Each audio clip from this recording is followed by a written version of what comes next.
রাওয়াহু তিরমিজি। প্রশংসা একমাত্র মহান রব্বুল আলামিনের জন্য, যার অশেষ মেহেরবানিতে অনেক দিন পর আপনাদের এই মসজিদে জুমার খুতবা দেওয়ার জন্য দাঁড়াতে পেরেছি। এবং আমরা যারা এখানে জুমার সালাতের জন্য উপস্থিত হতে পেরেছি, যে আল্লাহ সুবহানাহু ওয়া তাআলা আমাদেরকে এখানে আজকের এই জুমার দিনে উপস্থিত করে দিলেন, তারই জন্য জানাই সকল শুকরিয়া। সবাই বলে আলহামদুলিল্লাহ। অতঃপর দরুদ ও সালাম বর্ষিত হোক শেষ নবী, সর্বশ্রেষ্ঠ নবী, শাফিউল মুজরিমিন, রহমাতাল লিল আলামিন জনাবে মুহাম্মদুর রাসূলুল্লাহ, সবাই বলি সাল্লাল্লাহু আলাইহি ওয়া সাল্লামের প্রতি আল্লাহুম্মা সাল্লি আলাইহি আল্লাহুম্মা বারিক আলাইহি। সংক্ষিপ্ত সময় আলোচনার বিষয় মুসলিম জাতির অধঃপতনের কারণ এবং তার প্রতিকার। যদি আলোচনাটা অনেক দীর্ঘ, তবু আমি সংক্ষেপে কিছু আলোচনা করার চেষ্টা করব ইনশাআল্লাহ। ওমা তৌফিকি ইল্লা বিল্লাহ, আলাইহি তাওয়াক্কালতু ওয়া ইলাইহি উনীব। আল্লাহ সুবহানাহু ওয়া তাআলা বলেন পবিত্র কোরআনে সূরা ইব্রাহিম 14 নম্বর সূরার 34 নম্বর আয়াতে, ওয়া ইন তাউদ্দু নি'মাতাল্লাহ লা তুহসুহা। ওয়া ইন তাউদ্দু নি'মাতাল্লাহ, যদি তোমরা আল্লাহর নিয়ামত গণনা করতে চাও, আল্লাহর সৃষ্টি রাজি গণনা করতে চাও, আল্লাহর অনুগ্রহ গণনা করতে চাও, লা তুহসুহা, কখনোই তুমি গণনা করে শেষ করতে পারবে না। আল্লাহ সুবহানাহু ওয়া তাআলা আরো বলছেন যে তাদেরকে বলে দাও, কুল্লাউ কানাল বাহরু মিদাদাল লিকালিমাতি রাব্বি ওয়ালা নাফিদাল বাহরু ক্বাবলা আন তানফাদা কালিমাতু রাব্বি ওয়ালাউ জিইনা বিমিসলিহি মাদাদা। এই পৃথিবীর সমস্ত সমুদ্রগুলাকে যদি কালি বানিয়ে দেওয়া হয়, আর পৃথিবীর যত বৃক্ষ আছে সমস্ত বৃক্ষকে যদি আপনি কলম বানিয়ে দেন, তবু তোমার প্রতিপালকের প্রশংসা, তার সৃষ্টিরাজি, তার অনুগ্রহ লিখে কখনো শেষ করতে পারবে না। সুবহানাল্লাহ। অথচ এই খুতবার মিম্বরে দাঁড়িয়ে মাহফিলের প্যান্ডেলে বসে অধিকাংশ বক্তাই প্রথমটাই মিথ্যা কথা বলে। কি মিথ্যা কথা? 18,000 মাখলুকাত থেকে আল্লাহ তাআলা আমাদেরকে আশরাফুল মাখলুকাত হিসেবে সৃষ্টি করেছেন। আপনারা বলেন সুবহানাল্লাহ, বলে কিনা? তা 18,000 মাখলুকাত কোথায় পেল? পবিত্র কোরআনের আয়াত সংখ্যা কত ভাই? 6236টা, অনেকে বলে 6666। আমি কোরআন অনেকবার গুনেছি এবং অনেকবার যোগ বিয়োগ করে নামিয়ে নিজে দেখেছি যে 6236টার বেশি আয়াত হয় না।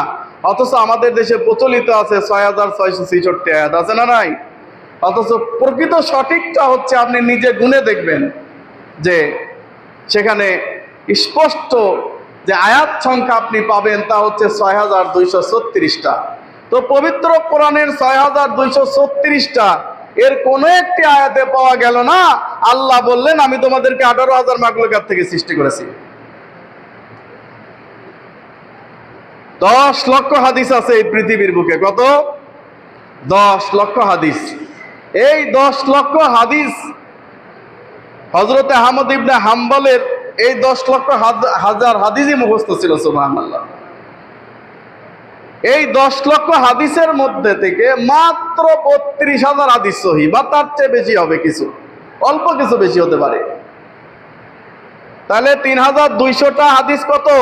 সহিহ, আর বাদ বাকি সব জৈব এবং জাল বানোয়াট।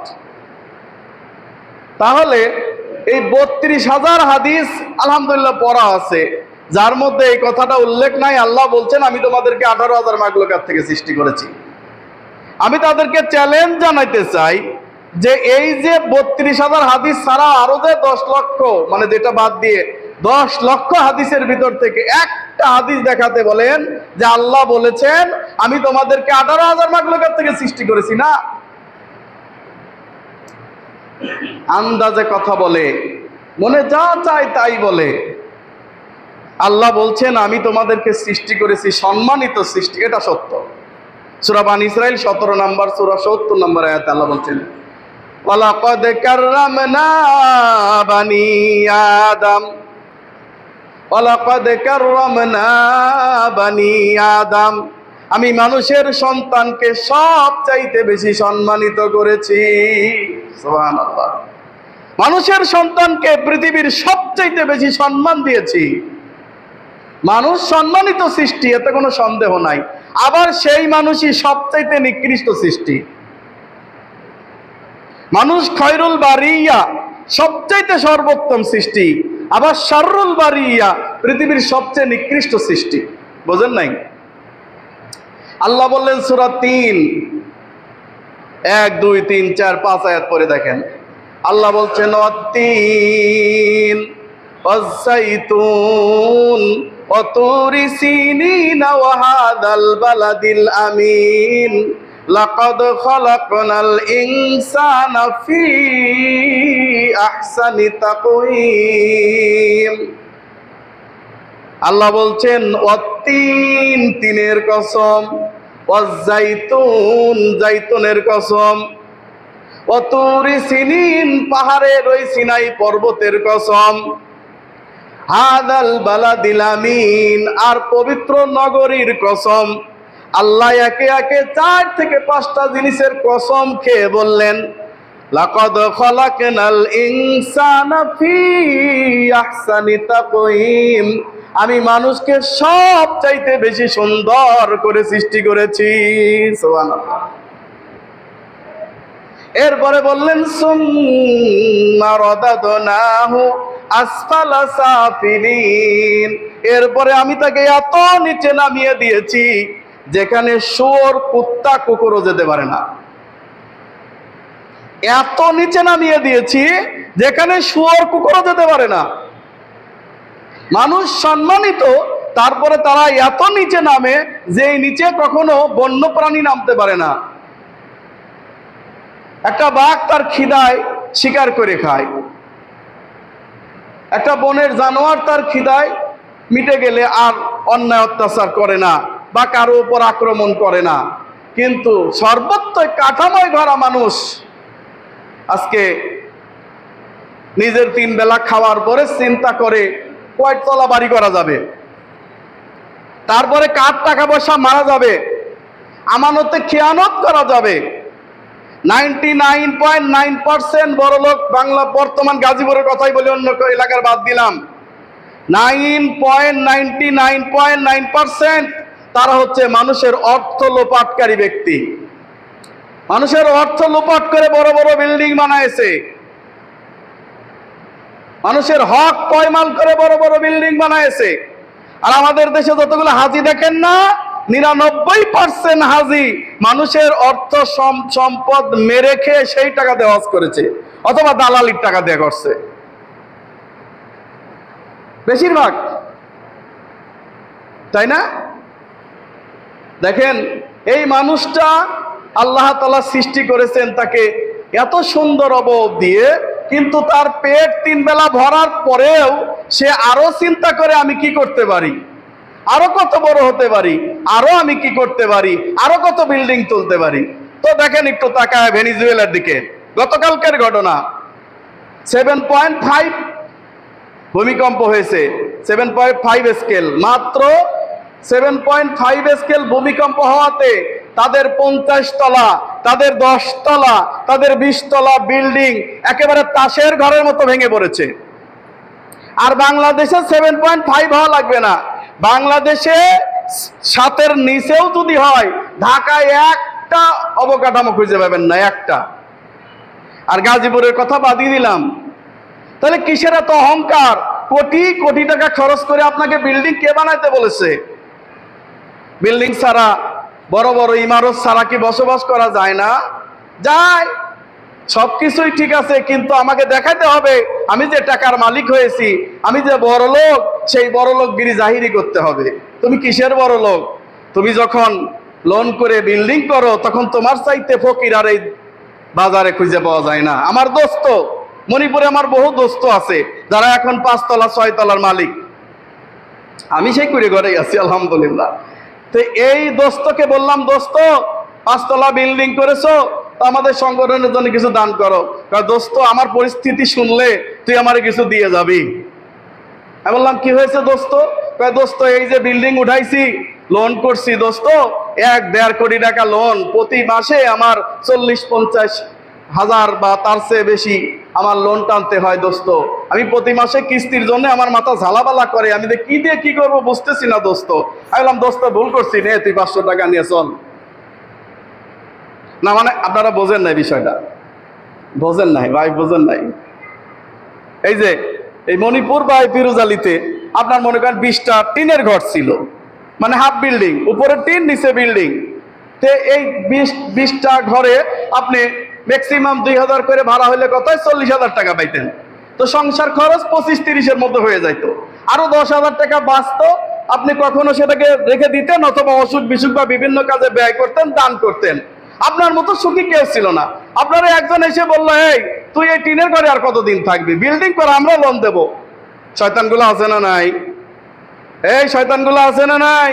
শয়তানগুলো এসে বলে, এই তুই বিল্ডিং তোলে, তুই 5 তলা ওঠা, আমি তোকে লোন দেবো। দেয় কিনা?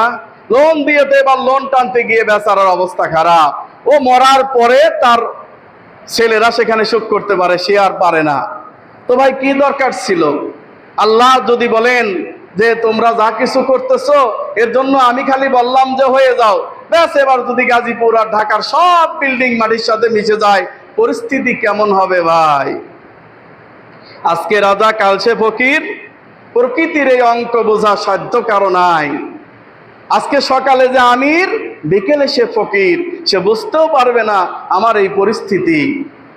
এই জন্য এমন জীবন যাপন করো তুমি, যেমন জীবন যাপন করলে মরলেও যেন প্রকৃতি তোমার জন্য কাঁদে, প্রকৃতি তোমার জন্য দুঃখ করে একজন ভালো মানুষ এই পৃথিবী থেকে চলে গেল। এমন জীবন তুমি করিবে গঠন, মরিতে হাসিবে তুমি, কাঁদিবে ভুবন। তুমি হাসতে হাসতে মরবে, কিন্তু ভুবন কাঁদবে যে একটা ভালো মানুষ আজকে বিদায় হয়ে গেল। আর খারাপ মানুষ বিদায় হলে মানুষ খুশি হয়, প্রকৃতি খুশি হয় যে আজকে একটা খারাপ মানুষ বিদায় হয়ে গেল। এজন্য বলছি, আজকের বেশিরভাগ সমাজে আমাদের এই পরিস্থিতি সৃষ্টি হয়েছে, আন্দাজ অনুমানের উপরে আমরা বক্তব্য দিয়ে থাকি এবং যা খুশি যা মনে চায় তাই আমরা হাদিস এবং কোরআনের দিকে নিসবত করে থাকি, যা কোরআন এবং সহিহ হাদিসে কোথাও নাই। অথচ রাসূলুল্লাহ সাল্লাল্লাহু আলাইহি সাল্লাম তার জীবদ্দশায় জীবনে কোনোদিন আন্দাজ অনুমানে একটা কথা বলেন নাই, জীবনে কোনোদিন একটা আন্দাজ অনুমানে কথা বলেন নাই। আল্লাহ বলেন পবিত্র কোরআনে সূরা নাজম 53 নম্বর সূরা 3 এবং 4 নম্বর আয়াতে, ওমা ইয়ানতিকু আনিল হাওয়া ইন হুয়া ইল্লা ওয়াহয়ু ইউহা। ওমা ইয়ানতিকু আনিল হাওয়া, আমার নবী হাওয়া অনুযায়ী মনে যা চায় তাই বলেন না। ইন হুয়া ইল্লা ওয়াহয়ু ইউহা, তিনি যা বলেন আমার পক্ষ থেকে যা ওহী নাজিল হয় তাই বলেন, এর চেয়ে কিছু বলেন না, এর চেয়ে বেশি কিছু তিনি বলেন না। আমার পক্ষ থেকে আমি যা ওহী করি, ওহীর বাইরে কোনো কথা বলেন না। আচ্ছা, আল্লাহর নবী যদি ওহীর বাইরে কোনো কথা বলতেন তাহলে আল্লাহ কি করতেন? আল্লাহ বলছেন, ওয়ালাউ তাকাওয়ালা আলাইনা বা'যাল আকাওয়িল লা আখাযনা মিনহু বিল ইয়ামিন সুম্মা লাকাতা'না মিনহুল ওয়াতিন। হাক্কা সূরা 69 নম্বর সূরা 44 থেকে 47 আয়াতে আল্লাহ বলেন যে আমার নবী যদি নিজের মন গড়া কোনো কথা বলার চেষ্টা করত আর সেই কথা আমার নামে চালিয়ে দেওয়ার চেষ্টা করত, আমি তার ডান হাত ধরে ফেলতাম, তার গলা কেটে নিতাম, তোমরা কেউ তাকে রক্ষা করতে পারতে না। সুবহানাল্লাহ। সুতরাং এই যে মসজিদের মেম্বরে দাঁড়িয়ে প্রথমে এই যে মিথ্যা কথাটা বলা হয়, এই ধরনের মিথ্যা কথা থেকে দূরে থেকে কোরআন এবং সহিহ হাদিসের আলোকে আলোচনা করতে হবে এবং শুনতে হবে। আল্লাহ তৌফিক দান করুন, আল্লাহুম্মা আমিন। দ্বিতীয় যে মিথ্যা কথাটা বলে সেটা হচ্ছে যে, হে নবী, যাকে আপনাকে সৃষ্টি না করিলে আসমান জমিন সৃষ্টি করা হতো না, বলে না? এটা একটা ভুয়া হাদিস, জাল বানোয়াট হাদিস। আল্লামা নাসিরউদ্দিন আলবানী তার সিলসিলা হাদিস ও যঈফা ও মওযুআ এর খণ্ড নম্বর 4 তিনি সেখানে বলেছেন 1980 নম্বর হাদিসে, তিনি সেখানে বলেছেন যে আল্লাহ তাআলা আদমকে সৃষ্টি করলেন, নাফাখতু ফীহি মির রূহি, অতঃপর আল্লাহ তাআলার পক্ষ থেকে তার মধ্যে রূহ ফুঁকে দিলেন। অতঃপর আল্লাহ সুবহানাহু ওয়া তাআলা বললেন ফেরেশতাদেরকে, হে ফেরেশতারা তোমরা আদমকে সিজদা করো। লম্বা চড়া অনেক বড় কাহিনী। তারপরে ফেরেশতারা সিজদা করলো আর বললেন আদমকে, আল্লাহ বললেন হে আদম, খবরদার ওই বৃক্ষের নিকট তুমি যেও না। তো আদম আলাইহিস সালাতু ওয়াস সালাম বৃক্ষের নিকটে না গেলেও মিস্টার ইবলিস ফুসলায় ফাসলায় তাকে সেই বৃক্ষের ফল আস্বাদন করিয়েছে। আর এই বৃক্ষের ফল আস্বাদন করার ফলে তাদের জান্নাতি পোশাক খুলে গেছে। এই জান্নাতি পোশাক খুলে যাওয়ার পর আল্লাহ তাআলা তাকে দুনিয়াতে নামিয়ে দিলেন। তো দুনিয়াতে নামিয়ে দেওয়ার পরে আল্লাহ তাআলার কাছে সে বিভিন্ন ভাষায় দোয়া করতে থাকলো, কিন্তু তার দোয়া কবুল হয় না। এইবার আদম আলাইহিস সালাতু ওয়াস সালাম বলছেন, হে আল্লাহ, বহু ভাষায় তো দোয়া করলাম, তুমি তো দোয়া কবুল করো না। তো তোমার এক বান্দার নাম লেখা দেখছিলাম তোমার আরশের পায়ার উপর, সেখানে লেখা ছিল লা ইলাহা ইল্লাল্লাহ মুহাম্মাদুর রাসূলুল্লাহ। অতএব এই লা ইলাহা ইল্লাল্লাহ মুহাম্মাদের নাম যেহেতু তুমি সেখানে লিখে রেখেছো, অতএব তোমার তিনি প্রিয় বান্দা, আমি তার ওসিলায় অর্থাৎ তার হকে তোমার কাছে মাপ চাই। আল্লাহ বললেন, আদম তুমি ঠিকই বলেছো, লাউলা লামা খালাকতুল আফলাক, আমি যদি একে মুহাম্মদ সাল্লাল্লাহু আলাইহি ওয়াসাল্লামকে সৃষ্টি না করতাম তাহলে পৃথিবীর কাউকে সৃষ্টি করতাম না। এটা ডাল জাল বানোয়াট হাদিস, নাউজুবিল্লাহ। তাই হুজুরে মুনাজাত শেষ করার পরে এভাবে দোয়া করে, বাহাক্কে লা ইলাহা ইল্লাল্লাহ, মানে মুহাম্মদ সাল্লাল্লাহু আলাইহি ওয়াসাল্লামের হকে। মুহাম্মদ সাল্লাল্লাহু আলাইহি ওয়াসাল্লাম অবশ্যই পৃথিবীর সর্বশ্রেষ্ঠ সৃষ্টি, তিনি আল্লাহ তাআলার সবচাইতে প্রিয় নবী, তিনি সবচাইতে ভালো মানুষ, এতে কোনো সন্দেহ নাই। কিন্তু তাকে সৃষ্টি না করলে আসমান জমিনের কিছু সৃষ্টি করতো না, এ কথাটা আল্লাহর বলা লাগবে, কোরআনে থাকা লাগবে, অথবা সহিহ হাদিসের মাধ্যমে আসতে হবে। যদি সেটা না আসে তাহলে তো সেটা আমরা হাদিস বলে মানতে পারি না, কারণ সেটা শিরিক হয়ে যাওয়ার সম্ভাবনা থাকবে। কথা কোন ঠিক কিনা? এই দুইটা মিথ্যা কথা দিয়ে আমাদের দেশে বিভিন্ন জায়গায় ওয়াজ চালু করা হয়ে থাকে, নাউজুবিল্লাহি মিন যালিক। ভাই এবং বন্ধুগণ, বর্তমান পরিস্থিতিতে খুবই অবস্থা শোচনীয় আকার ধারণ করেছে। রাসূলুল্লাহ সাল্লাল্লাহু আলাইহি সাল্লাম সহিহ মুসলিমের হাদিসে বলেছেন যে দেখো, শেষ জামানায় মানুষ হাতের মধ্যে আগুনকে অঙ্গার রাখতে কষ্ট মনে করবে না, কিন্তু ঈমান রাখতে কষ্টকর মনে করবে। সুবহানাল্লাহ। তাহলে ঈমান রাখা এত বেশি কষ্টকর হয়ে যাবে, মানুষ হাতে অঙ্গার রাখতে পারবে কিন্তু ঈমান রাখতে পারবে না। রাসূলুল্লাহ সাল্লাল্লাহু আলাইহি সাল্লাম বলছেন, যে ব্যক্তি সকালবেলায় মুমিন থাকবে ওই ব্যক্তি দিনে বিকাল আস্তে আস্তে সে কাফের হয়ে যাবে, নাউজুবিল্লাহি মিন যালিক। যে ব্যক্তি বিকেল বেলায় মুমিন থাকবে সেই ব্যক্তি সকালবেলা আস্তে আস্তে কাফের হয়ে যাবে। ওয়ায়াবিউদ্দিন মিনাদ দুনিয়া, এবং সে এই দিন ইসলামকে দুনিয়ার 2 টাকার বিনিময়ে বিক্রি করে দিবে, নাউজুবিল্লাহ। অধিকাংশ আলেম ওলামা, অধিকাংশ মানুষ আজকে অল্প মূল্যে দিন, আল্লাহর এই দিনকে বিক্রি করে দিচ্ছে কিনা বলেন? মাওলানা সাহেবের কাছে যেভাবে যাবেন, যেই ফতোয়া জিজ্ঞাসা করবেন সেটাই বলবে আপনার পক্ষে। আপনি যাতে রাজি খুশি থাকেন, আপনি যাতে রাগ না করেন, সেই রকম ফতোয়া সে ঘুরিয়ে পেঁচিয়ে আপনাকে দেবে। যাতে বক্তব্য দিতে গেলে আপনি খুশি হন, তার প্রতি খুশি হাদিয়া বেশি করে বাড়িয়ে দেন, ও সেটাই চাইবে এবং আপনাকে খুশি করার জন্য ফতোয়া দিবে। অথচ রাসূলুল্লাহ সাল্লাল্লাহু আলাইহি সাল্লাম বলতেছেন যে এই জামানায় এক শ্রেণীর মানুষ দিনকে বিক্রি করে খাবে, আর এক শ্রেণীর মানুষ তার দিনকে নিয়ে এলাকা ছেড়ে পালিয়ে চলে যাবে। এক শ্রেণীর আলেম ওলামা দিনকে বিক্রি করে দিবে, আর আরেক শ্রেণীর আলেম হোক বা সে আল্লাহ ভীরু হোক, সেই ব্যক্তি দিনকে বাঁচিয়ে নেওয়ার জন্য এলাকা ছেড়ে পালিয়ে চলে যাবে। রাসূলুল্লাহ সাল্লাল্লাহু আলাইহি সাল্লাম বলছেন, কিয়ামতের আগে মানুষের সবচাইতে উত্তম সম্পদ, দামি সম্পদ হবে তার ছাগল ভেড়া, তার বকরির পাল। কিয়ামতের আগে মানুষের সবচাইতে উত্তম সম্পদ হবে তার ছাগল ভেড়া, তার বকরির পাল। সেই ব্যক্তি ছাগল ভেড়া বকরির পাল নিয়ে পাহাড় বেষ্টিত এলাকায় চলে যাবে, বৃষ্টি স্নাত এলাকায় চলে যাবে, যেখানে প্রচুর বৃষ্টিপাত হয়, যেখানে প্রচুর ঘাস জন্মায়। সেখানে গিয়ে সে তার নিজের ঈমান বাঁচানোর জন্যে সেই ব্যক্তি ওই বকরি আর এই বকরির পাল নিয়ে সে সেখানে ওই বকরির পালকে খাওয়াবে, চড়াবে, রাখালগিরি করবে, আর সেখানেই সে বসবাস করবে, সেখানেই সে আল্লাহর ইবাদত বন্দিকে আত্মনিয়োগ করবে কিয়ামত পর্যন্ত। সুবহানাল্লাহ। তাহলে এক শ্রেণীর মানুষ তার ঈমানকে বাঁচানোর জন্য এই ফিতনা ছেড়ে পালিয়ে চলে যাবে বহু দূরে। আর কিছু লোক গ্রাম থেকে শহরে এসে সে মানুষের সামনে চমৎকার বয়ান পেশ করে কিছু হাদিয়া পেশ করবে। পার্থক্য আছে না নাই? আজকে আমরা ভাইরাল হওয়ার জন্য কত পাগল না, এমন এমন কিছু কথা বলি যাতে আমরা সোশ্যাল প্ল্যাটফর্মে, ফেসবুকে, ইউটিউবে আমরা ভাইরাল হয়ে যাই, এরকম কথা বলি। এবং আমরা মনে মনে প্রার্থনা করি, হায় রে, আমি যদি ভাইরাল হইতে পারতাম আমাকে সবাই দাওয়াত দিত। বলেন, 2008 সাল থেকে বক্তব্য শুরু করছি, আলহামদুলিল্লাহ। আমার মনে আমার প্রথম জুমার খুতবা এখান থেকেই শুরু। প্রথম জুমার খুতবা মণিপুর মসজিদে দিয়েছি, তারপরে আমার প্রাথমিকভাবে এখানেই আমার বহুদিন কেটেছে, এই জায়গায় খুতবা দিয়েছি। আপনারা আমাকে যারা চিনেন তারা জানেন।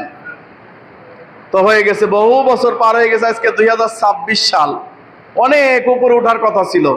তা আমি খুশি আল্লাহর কাছে এই জন্যে যে আল্লাহ, তুমি আমার এই ছোট্ট ইলমে আমাকে যতটুকু সম্মান দিয়েছো, এটা তোমার কৃতজ্ঞতা আমি করে শেষ করতে পারবো না। আল্লাহ সুবহানাহু ওয়া তাআলা তাই বলেন সূরা ইব্রাহিম 14 নম্বর সূরার 7 এবং 8 নম্বর আয়াতে, লাইন শাকারতুম লাযীদান্নাকুম ওয়া লাইন কাফারতুম ইন্না আযাবি লাশাদীদ। লাইন শাকারতুম, বান্দা তুমি যদি শুকরিয়া করো, লাযীদান্নাকুম, আমি আল্লাহ তোমাদেরকে অনেক বেশি বাড়িয়ে দেব। ওয়ালাইন কাফারতুম, আর বান্দা যদি তুমি কুফরি করো, তোমাকে তো দেবই না, বরং তোমার জন্য রয়েছে বিশাল আযাব। লাইন শাকারতুম, বান্দা যদি তুমি কৃতজ্ঞতা স্বীকার করো, আমি তোমাকে বেশি করে দেব। তার মানে কি? অন্তরের ধনী বানিয়ে দেব, তোমার অল্পতেই তুমি তুষ্ট হয়ে যাবে। আর যেই ব্যক্তি শুকরিয়া করবে না, কুফরি করবে, আমি আল্লাহ সুবহানাহু ওয়া তাআলা তাকে এমন চাহিদা বাড়িয়ে দেব যে তার কখনো শেষ হবে না।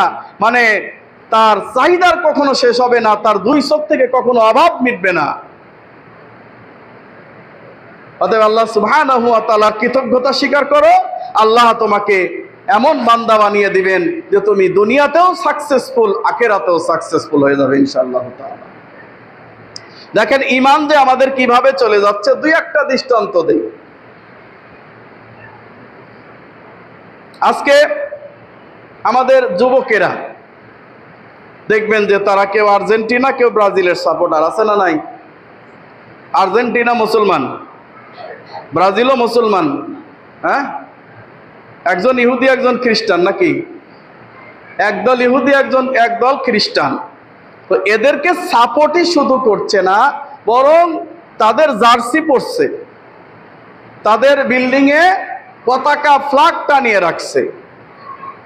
আমি যেটা বলতে চাই, এ পর্যন্ত যারা বলেছে তার একটু বিপরীত। আপনি খেলা দেখেন, খেলা দেখাকে আমি হারাম বলছি না।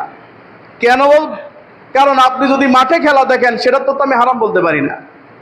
আপনি যদি এমনি শরীর চর্চার জন্য খেলেন, সেটাকে তো আমি জুয়া বলতে পারি না। কিন্তু যেটা আপনার জুয়ার নিয়তে খেলেন বা জুয়া খেলেন, সেটা তো জুয়াই।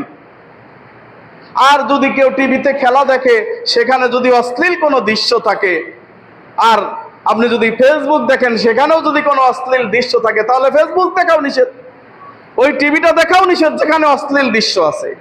কিন্তু মানুষের বিবেক বিক্রি করে দিলে, মানুষের বিবেক পচে গেলে, মানুষের বিবেক নষ্ট হয়ে না যাওয়া পর্যন্ত মানুষ এরকম উলঙ্গ সমর্থন করতে পারে না। কথা মনে বোঝেন নাই? প্রায় তো 100টার উপরে দল খেলতে নামছে, তাই না? বিশ্বকাপে এত কিছু জানি না, যেহেতু আমি খেলা দেখি না। তো 100টা দল অন্তত পক্ষে কয়েকটা দিন তো খেলা দেখা দরকার, যে দেখি কে একটু ভালো খেলে। অন্ধ সমর্থক না হয়ে যে ভালো খেলে তাকে অন্তত বলতে পারি, গুড, তুমি ভালো খেলেছো। আমার যতদূর মনে পড়ে 1998 বা 95 সালের দিকে বা 2000 এমন সালের দিকে একটা দল খুব ভালো খেলেছিল, আফ্রিকার সেনেগাল, বুঝতে পারছেন? ভালো খেলছিল এবং তারা প্রায় ফাইনালে চলে গেছিল, তার সাপোর্টার কেউ নাই, বুঝতে পারছেন? একজন ভালো খেলতেছে, তার সাপোর্টার নাই। অথচ আর্জেন্টিনা ব্রাজিল নিয়ে সেই 95 সাল থেকে পাগল, আজকে নতুন না। আবার এই সেনেগালের হিস্টোরি হচ্ছে, একদিন প্লেন ক্রাশ করে তাদের সমস্ত খেলোয়াড় মারা গেছিল, যে কারণে তারা আবার পিছায় যায়, বহু বছর পিছায় যায়। তো যাই হোক, এখন তাদের কি পরিস্থিতি আমি জানি না। আমি বলতেছি যে বিবেক যদি পচে যায়, তাহলে না মানুষ আর্জেন্টিনা ব্রাজিলের সাপোর্ট করতে পারে। আরো অনেক দল তো আছে যারা ভালো খেলে। কিন্তু আমি যেটা বলতে চাই যে আমাদের ইসলামের ক্ষতি হয়, মুসলিমদের ক্ষতি হয়, এমন কোন দলের সাপোর্ট তো তুমি করতে পারবে না, মন থেকে একটু ভালোবাসাও দিতে পারবে না। কারণ যে যাকে ভালোবাসবে তার সাথে কিয়ামতের মাঠে হাসর করতে হবে। যে যাকে ভালোবাসবে তার সাথে কিয়ামতের মাঠে হাসর হবে। অতএব সাবধান, তুমি কাকে ভালোবাসছো সেই চিন্তাটা করে ভালোবাসো। তোমার ভালোবাসা উচিত একজন দ্বীনী ভাইকে, যিনি তোমাকে কিয়ামতের মাঠে জান্নাতে নিয়ে যেতে পারবে। বোঝেন নাই মনে হয়? কিয়ামতের মাঠে মা তার সন্তানকে চিনবে না, পিতা তার সন্তানকে চিনবে না, ভাই তার ভাইকে চিনবে না, বোন তার ভাইকে চিনবে না, সন্তান তার পিতাকে চিনবে না, পিতা তার সন্তানকে চিনবে না। কিয়ামতের মাঠ এতই ভয়াবহ মাঠ। গতকালকে আপনারা একটা রিপোর্ট দেখেছেন যে একটা লোক, বিশাল বিল্ডিং এ আগুন লেগে গিয়েছে, সে নিজের ছেলেকে বাঁচানোর জন্য এক হাত দিয়ে তার ছেলেটাকে জানালার বাইরে এইভাবে বার করে রেখেছে। কেন জানেন? যে এই ধোঁয়া লেগে যাতে দম আটকে সে না মারা যায়। আমি মারা যাই ভালো কথা, পিতা আমি মারা যাই ভালো কথা, আমার সন্তান যেন না মারা যায়, আর বাইরে থেকে যদি কেউ দেখে তাহলে উদ্ধার করতে পারবে। এই দুইটা উদ্দেশ্য নিয়ে ছেলেটাকে এইভাবে ধরে রেখেছে অনেকক্ষণ। তারপরে মানুষ বাইরে থেকে দুইজনকে উদ্ধার করেছে, আলহামদুলিল্লাহ তারা দুইজনই এখন বেঁচে আছে। তাহলে পিতা দুনিয়ার জীবনে সন্তানের জন্য নিজের জীবনটা কোরবানি করে দেয়। এমনও মা আছে যারা নিজে পানিতে ঝাঁপ দিয়েছে, মৃত্যুবরণ করেছে সন্তানকে বাঁচানোর জন্য। দুনিয়ার জীবনে মা তার সন্তানকে বাঁচানোর জন্য, পিতা তার সন্তানকে বাঁচানোর জন্য সর্বোচ্চ করতে পারে। কিন্তু কিয়ামতের মাঠ এমন ভয়াবহ একটি মাঠ হবে, যেই মাঠে সন্তান তার মাকে চিনবে না, যেই মাঠে মা তার সন্তানকে চিনবে না, যেই মাঠে ভাই ভাইকে চিনবে না। আল্লাহ বলেন, ইয়াউমা ইয়াফিরুল মারউ মিন আখিহি ওয়া উম্মিহি ওয়া আবিহি ওয়া সাহিবাতিহি ওয়া বানি লিকুল্লি ইমরিম মিনহুম ইয়াউমা ইযিন শানুন ইউগনি। কিয়ামতের মাঠ এমন ভয়ঙ্কর মাঠ হবে, এমন ভয়াবহ মাঠ হবে, যেদিন সর্বপ্রথম কারো সঙ্গে কারো দেখা হবে, সে হচ্ছে নিজের মায়ের পেটের আপন ভাই। আপন ভাইয়ের সামনে আপন ভাই যখন পৌঁছে দাঁড়িয়ে যাবে, তখন সেই ভাইকে দেখে এমন দৌড় দিবে যে এই দৌড়ের কোনো মা বাপ নাই। কিয়ামতের মাঠে সর্বপ্রথম যাকে দেখে নিজের ভাই দৌড় দিয়ে পালিয়ে যাবে, সে হলো নিজের আপন মায়ের পেটে ভাই। আল্লাহ বলছে নাখিহি ওয়া উম্মিহি, এরপরে তোমার মা যে তোমাকে দৌড়িয়ে দেখে পালিয়ে যাবে, ওয়া আবিহি, এরপর তোমার পিতা তোমাকে দেখে দৌড়িয়ে পালিয়ে যাবে, ওয়া সাহিবাতিহি ওয়া বানি, তোমার সন্তান সন্ততি তোমাকে দেখিয়ে দৌড়ে পালিয়ে যাবে। এমনকি তোমার সেই স্ত্রী যাকে তুমি এত ভালোবাসতে, ভালোবাসার সেই স্ত্রী তোমাকে দেখার সঙ্গে সঙ্গে দৌড়ে পালিয়ে যাবে। কিনা এমন হয় যদি একটা নেকি চেয়ে বসে, যদি সন্তান বলে, মা কিয়ামতের মাঠে থেকে গেছি, মা একটা নেকি দিয়ে সহায়তা করো, যদি একটা নেকি চেয়ে বসে, এই জন্য সেদিন মা সন্তানকে দেখে দৌড়িয়ে পালিয়ে যাবে। একটা নেকির জন্য ভাই দৌড়িয়ে পালিয়ে যাবে, একটা নেকির জন্য বাবা পালিয়ে যাবে, একটা নেকির জন্য সেই সন্তান, যেই সন্তানের জন্য পিতা নিজের জীবন বাজি রেখেছিল, যেই সন্তানের জন্য মা নিজের জীবন বাজি রেখেছিল, সেই সন্তান, সেই মা সেদিনকে সেই সন্তানকে দেখে, আপনাকে দেখে সেদিন দৌড়িয়ে পালিয়ে যাবে। লিকুল্লিম মিনহুম ইয়াউমাইযিন শানুন ইউগনি। কিয়ামতের মাঠ এত ভয়াবহ মাঠ হবে যে সেদিন নিজেই সবাই নিজের চিন্তা নিয়ে ব্যস্ত হয়ে যাবে। আল্লাহ বলেন সূরা মারিজ ৭০ নম্বর সূরার 10 নম্বর আয়াতে আল্লাহ সুবহানাহু ওয়া তাআলা বলেন, সেদিন জাহান্নামবাসী নিজেকে জাহান্নামের আগুন থেকে বাঁচানোর জন্য নিজের সন্তানকে জাহান্নামে দিতে চাইবে, যে আল্লাহ আমার পরিবর্তে আমার সন্তানকে ফিদিয়া স্বরূপ জাহান্নামে দিয়ে দাও, তবু আমাকে জাহান্নামে দিও না। ওয়া সাহিবাতিহি ওয়া বানি, নিজের সন্তানকে, নিজের স্ত্রীকে, নিজের মাকে, নিজের বাবাকে, আল্লাহ বলছেন তার সমস্ত আত্মীয় স্বজনকে জাহান্নামে দেওয়ার জন্য বলবে, আল্লাহ সবাইকে জাহান্নামে দিয়ে দাও, তার বিনিময়ে তুমি আমাকে জাহান্নাম থেকে বাঁচাও। আল্লাহ বলবেন, বান্দারে, দুনিয়ার জীবনে আমি কি তোমাকে বলি নাই জাহান্নাম থেকে বাঁচা বড় সহজ ছিল? বান্দা বলো তো, আজকে যদি আমি বলি তুমি এই জাহান্নাম থেকে বাঁচার জন্য তুমি আমাকে আর কি দিবে? তখন বান্দা বলবে, আল্লাহ দেব মানে এই পৃথিবী যদি সমস্ত আমার হয়ে যায়, আল্লাহ সমস্ত পৃথিবী আমি তোমার জন্য দিয়ে দিলাম, তোমার জন্য দান সদকা করে দিলাম, আল্লাহ তবু আমাকে জাহান্নাম থেকে বাঁচাও। আল্লাহ বলবেন, বান্দারে, দুনিয়ার জীবনে তোর কাছে একটুই চাওয়া হয়েছিল, তোর কাছে 1 টাকা বা 2 টাকা সাহায্য চাওয়া হয়েছিল, আমি তোর সব চাই নাই।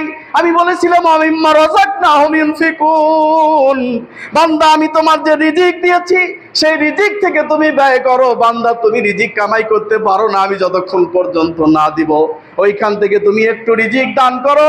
আমি দুনিয়ার জীবনে তোমাকে বহুবার বলেছিলাম, কিন্তু তুমি শোনো নাই, আজকে তুমি সব কিছু দিতে চাচ্ছ। আল্লাহ বলবেন, কাল্লা ইন্নাহা লাযা, কাল্লা কখনো নয়, কখনো নয়, ইন্নাহা লাযা, এটা হচ্ছে লেলিহান অগ্নি, নাযআতাল লিশাওয়া, যা কলিজা পুড়িয়ে ছারখার করে দিবে। দুনিয়ার জীবনে আগুনের মধ্যে হাত দিলে হাতটুকুই পড়বে, কিন্তু জাহান্নামের আগুন এত বেশি ভয়াবহ, সেখানে আঙ্গুল দেওয়ার সাথে সাথে, সেখানে আঙ্গুল প্রবেশ করানোর সাথে সাথে আপনার কলিজা পুরে ছারখার হয়ে যাবে। নাউযুবিল্লাহ। এই কঠিন কিয়ামতের দিন কেউ আপনাকে সহযোগিতা করবে না, ইল্লাল মুত্তাকিন, তবে যারা পরস্পর দিনী ভ্রাতৃত্ব, একে অপরকে আল্লাহর জন্য ভালোবেসেছিলেন, আল্লাহর জন্য মহাব্বত করেছিলেন, তারা আপনাকে ভালোবাসবে। এখনো কথাটা ক্লিয়ার হয় নাই, বুঝতে পারেন নাই, যেহেতু সময় খুব কম, অত বড় হাদিসটা আমার বলা সম্ভব হবে না, ওইখান থেকে একটু বলছি শোনেন। যখন জান্নাতীরা জান্নাতে চলে যাবে, জাহান্নামীরা জাহান্নামে চলে যাবে, আল্লাহ সুবহানাহু ওয়া তাআলা বলবেন, হে ফেরেশতারা, জান্নাতের সামনে মৃত্যুকে হাজির করে তাকে জবাই করে দাও। একটা সাদা ভেড়ার আকৃতি দিয়ে জান্নাত এবং জাহান্নামের মাঝখানে মৃত্যুকে জবাই করে দিয়ে ঘোষণা করে দেওয়া হবে, আর কখনো মৃত্যু হবে না। এ কথা শুনে জান্নাতবাসীরা খুশিতে উদ্বলিত হয়ে যাবে, আর এ কথা শুনে জাহান্নামবাসীরা হতাশায় নিমজ্জিত হয়ে যাবে, হায় রে, আর আমরা মরবো না। ব্যাস, এবার জান্নাতীরা জান্নাতে ফুর্তি করতেছে, আয়েজ তাদের যা যা দরকার আল্লাহ দিয়েছেন সবকিছু, তারা খুশিতে আছে, আনন্দে আছে। কিন্তু কিছু সংখ্যক মানুষ আছে যারা আনন্দে নাই জান্নাতে গিয়েও, কিছু সংখ্যক আমার মুসলিম ভাই আছে যারা জান্নাতে গিয়েও আনন্দে নাই। আল্লাহ তাআলা জিজ্ঞাসা করবেন, ও আমার বান্দা, আমার এত বড় জান্নাত, নাজ নিয়ামত কি তোমার ভালো লাগে নাই? বলবে, আল্লাহ জান্নাত আবার ভালো লাগে না কার? তো তোমাদের মন খারাপ কেন বলো? বলতেছে, আল্লাহ মন খারাপ ওই যে আমার সেই দিনী ভাই কোন কারণে জানি জাহান্নামে চলে গেছে। ওয়াকানু ইউসাল্লুন, আমরা একসাথে সালাত আদায় করতাম, নামাজ পড়তাম। ওয়াকানু ইয়াসুমুনা, আমরা একসাথে সিয়াম পালন করতাম।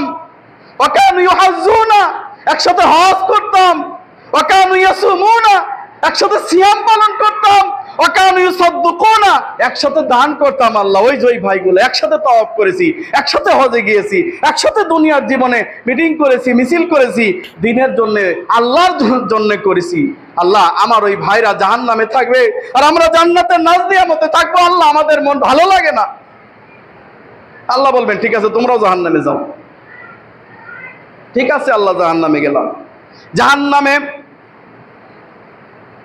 জাহান্নামের দরজায় পা দেওয়ার সঙ্গে সঙ্গে আল্লাহ বলবেন, ও আমার বান্দা তোমরা এবার জাহান্নামের মধ্যে প্রবেশ করো। জাহান্নামের মধ্যে প্রবেশ করার পরে আমার বান্দাদের মধ্যে থেকে অন্তত যাদের মধ্যে 1 টাকা পরিমাণ ঈমান পাবে, 1 দিনার পরিমাণ ঈমান পাবে, তাদেরকে তুলে নিয়ে আসো। জান্নাতীরা জাহান্নামের মধ্যে প্রবেশ করবে। আল্লাহ বলবেন, ও জাহান্নামের আগুন থাম, আমি এটা জাহান্নামীদের জন্য বানাইছি, জান্নাতীদের জন্য বানাই নাই। অতএব আমার জান্নাতি বান্দার একটা চুলও ছিঁড়তে পারবে না, একটা চুলও আগুন দিয়ে পোড়াতে পারবে না। অতএব জাহান্নাম অপারগ হয়ে যাবে, জান্নাতীদেরকে পুরাতে পারবে না। এবার জান্নাতীরা যে খুঁজে খুঁজে খুঁজে খুঁজে গুগল সার্চ দিবে, সব খুঁজে খুঁজে খুঁজে খুঁজে নিয়ে এসে বলবে, আল্লাহ এগুলার মধ্যে 1 টাকা 1 দিনার পরিমাণ ঈমান ছিল, আল্লাহ খুঁজে আনছি অনেক কষ্ট করে। আল্লাহ বলবেন ঠিক আছে ওদেরকে জান্নাতে ঢুকায় দাও। এবার বলবেন আল্লাহ তাআলা, কি আবার যাও? আবার যাবো? বলে হ্যাঁ, আধা দিনার পরিমাণ যাদের ঈমান আছে তাদেরকেও তুলে আনো। বলেন না সুবহানাল্লাহ। এবার আধা দিনার পরিমাণ যাদের ঈমান আছে তাদেরকেও তারা ভিতরে প্রবেশ করবে এবং গুগল সার্চ দিবে। যতজনের আধা দিনার পরিমাণ, হাফ টাকা, অর্ধেক টাকা পরিমাণ ঈমান আছে তাদেরকেও তুলে আনবে। বলবে, হে মহান রব আল্লাহ সুবহানাহু ওয়া তাআলা, আধা দিনার পরিমাণ যাদের ঈমান ছিল তাদেরকে উঠায় আনছি, আল্লাহ আর আছে কিনা জানি না। আল্লাহ বলবেন আবার যাও, সরিষা দানা পরিমাণ যাদের ঈমান আছে তাদেরকেও তুলে নিয়ে আসো। এবার তারা আবার যাবে এবং সরিষা দানা পরিমাণ যাদের ঈমান পাবে এদেরকেও তুলে আনা হবে। দেখেন, সেদিন আপনার আব্বা আপনার জন্য সুপারিশ করবে না, আপনার মা আপনার জন্য সুপারিশ করবে না, আপনার ভাই আপনার জন্য সুপারিশ করবে না, বরং দিনী ভাই যারা একসাথে বসে সালাত আদায় করেছেন, একসাথে দান করেছেন, সাদকা করছেন, হজ করছেন, দিনী ভাইকে ভালোবেসেছেন একমাত্র আল্লাহর সন্তুষ্টির উদ্দেশ্যে, সেই দিনী ভাই আপনার জন্য সুপারিশ করে জান্নাত দিবে। এই শেষের হাদিসে বাক্যটাতে লেখা হয়েছে, রাসূলুল্লাহ সাল্লাল্লাহু আলাইহি ওয়াসাল্লাম বলতেছেন, এবার আল্লাহ সুবহানাহু ওয়া তাআলা বলবেন, আচ্ছা শাফাআতুল মালাইকা, ফেরেশতারা সবাই সুপারিশ করছে, অশাফাউন নাবিয়ুনা, নবীরাও সবাই সুপারিশ করছে, অশাফাউল মুমিনিনা, মুমিনরাও তো সুপারিশ করে খালি হয়ে গেছে, ইল্লা আরহামুর রাহিমিন, আমি আল্লাহ এখনো বাকি আছি, আমি এখনো সুপারিশ করার বাকি আছি। আল্লাহ বলবেন আমি এখনো সুপারিশ করার বাকি আছি। এরপর আল্লাহ সুবহানাহু ওয়া তাআলা তার হাতটাকে জাহান্নামের মধ্যে ঢুকিয়ে দিবেন। বল সুবহানাল্লাহ। আল্লাহর হাত কত বড় ধারণা করতে পারবেন না। জুমার সূরা 39 নম্বর সূরা 67 নম্বর আয়াতে পড়ে দেখেন আল্লাহ বলছেন, ওয়ামা কদারুল্লাহ হাক্কা কদরিহি ওয়াল আরদু জামিআন কবযাতুহু ইয়াওমাল কিয়ামা ওয়াস সামাওয়াতু মাদউয়াতুন বিয়ামিনিহি সুবহানাহু ওয়া তাআলা আম্মা ইউশরিকুন।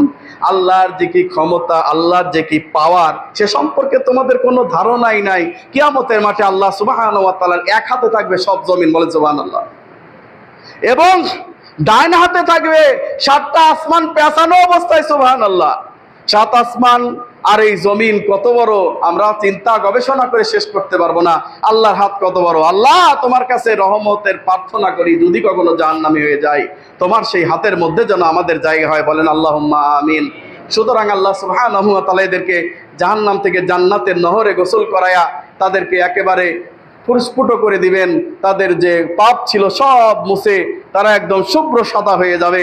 রাসূলুল্লাহ সাল্লাল্লাহু আলাইহি সাল্লাম বলেছেন, এই ব্যক্তিগুলোকে আল্লাহ তাআলা জাহান্নাম থেকে বের করে এনেছেন, তার একটি মাত্র কারণ আসারিস সুজুদ, তাদের এই যে কপালের মধ্যে সেজদার চিহ্ন ছিল।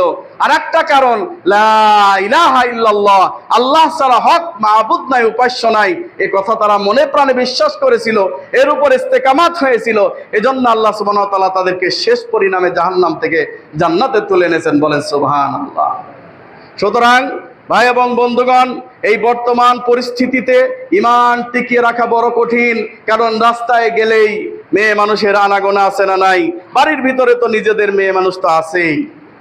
এখন পরিস্থিতি এমন, অনেক পুরুষ আমার কাছে অবজেকশন অভিযোগ করেছে, ঘরে ঢুকলেই বইয়ের জ্বালায় থাকা যায় না, স্ত্রীর জ্বালায় থাকা যায় না। তাদের কণ্ঠ এত বেশি মানে পারদর্শী যে তাদের কথা শুনলে অন্তর জ্বালা ভালা হয়ে যায়, আছে না নাই? শুনুন মা এবং বোনেরা, আপনাদের দিকে দৃষ্টি লক্ষ্য করে বলছি, শোনেন।